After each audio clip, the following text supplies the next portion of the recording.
We present a sampling-based motion planner for multicopters that can exploit collisions. The planner takes advantage of the fast motion primitive generation and collision detection for multicopters. The method is built upon the basis of the RT-star algorithm. It generates collision states by detecting potential intersections between motion primitives and obstacles, and use these states to form collision-inclusive trajectories.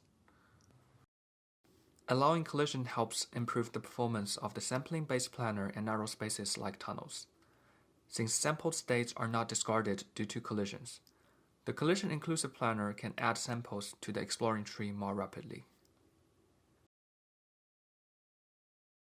We verify the planner by tracking trajectories it generates with our collision-resilient tensegrity multicopter.